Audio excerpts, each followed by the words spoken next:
Puji Tuhan, haleluya. Selamat pagi, shalom, salam sehat. Kita berharap hari ini akan lebih baik dari hari kemarin. Renungan pagi ini dengan tema Masih Ada Manusia Lama. Kisah Rasul 8 ayat 4-25. Kitab Kisah Para Rasul dapat pula kita sebut kisah karya Roh Kudus, sebab pemeran utama kisah dalam kitab ini sebenarnya adalah Roh Kudus, bukan para rasul. Roh Kudus memakai para rasul untuk melaksanakan pekerjaannya dan bukan sebaliknya. Para rasul tidak memakai Roh Kudus untuk mencapai tujuannya.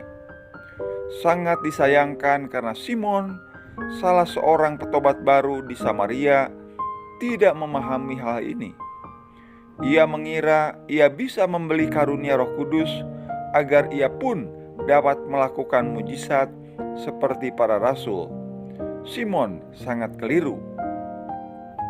Walau Simon telah bertobat dan mengikuti Filipus dalam pelayanannya, ia masih membawa manusia lamanya.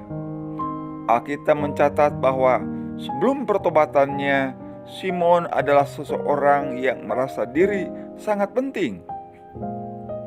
Bahkan orang lain pun memandangnya dengan takjub dan memanggilnya kuasa besar, berhubung kekuatan sihir yang dimilikinya. Dengan kata lain, sebelum bertobat, Simon terbiasa menjadi pusat perhatian dan kekaguman orang di sekelilingnya. Sudah tentu setelah bertobat, Simon tidak lagi bisa dan tidak boleh bergaul dengan kuasa gelap, dan itu berarti tamatlah riwayat sihirnya. Sekarang Simon tidak lagi berkuasa dan rupanya disinilah letak persoalannya. Ia tidak terbiasa menjadi orang biasa dan tetap rindu menjadi orang besar, sampai-sampai ia berani membayar para rasul untuk memberinya kuasa Roh Kudus.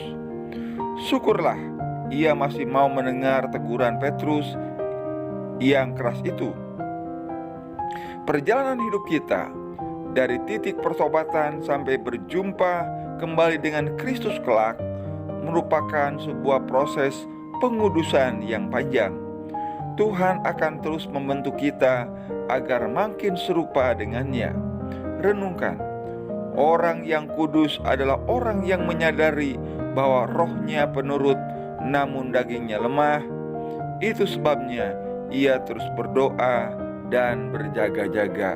Puji Tuhan, Tuhan menolong dan memberikan kekuatan kepada kita. Tetaplah bersyukur dan hadapi hari ini dengan semangat dan tidak bersungut-sungut. Tuhan Yesus memberkati kita. Amin.